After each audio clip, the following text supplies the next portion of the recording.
মোদিও যেমন রাম মন্দিরের জন্য প্রাণ প্রতিষ্ঠা করে, দিদিও রাম মন্দির জগন্নাথ মন্দিরের প্রাণ প্রতিষ্ঠা করছে। আমরা জানি দেবতারা আমাদের প্রাণ দিয়েছে, ঈশ্বর আল্লাহ আমাদের প্রাণ দিয়েছে। এখন মোদি রামের প্রাণ দিচ্ছে, দিদি জগন্নাথের প্রাণ দিচ্ছে। এবার আমরা যাই কোথায়? আমাদের প্রাণটা কে দিবে? আমাদের প্রাণটা কে বাঁচাবে? তার ব্যবস্থা তো নেই। তাই এই প্রতিযোগিতায় বাংলার এগিয়ে যাওয়ার বদলে আরো পিছিয়ে যাবে, এটা শিওর। দেশ আজকে লড়াইয়ের মুখোমুখি, সেই জায়গায় কোথাও জগন্নাথের মন্দির ওপেনিং হচ্ছে, কোথাও কাঁথিতে আরো কিছু হচ্ছে।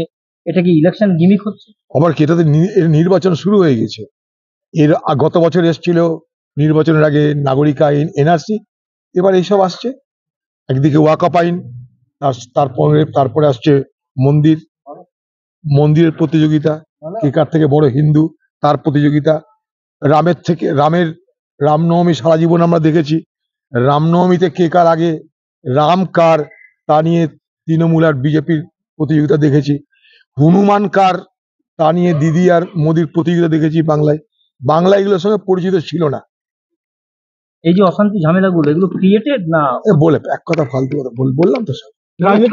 নির্বাচনে কংগ্রেস কি একা লড়বে না কোনো ওগুলো সময় আসেনি। রাজনীতি সমীকরণ কি বাংলায় চেঞ্জ হচ্ছে?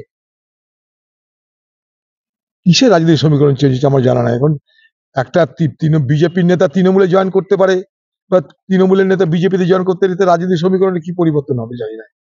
বিজেপি তৃণমূলের মধ্যে আদর্শগত কোনো ফারাক তো বিশেষ নেই।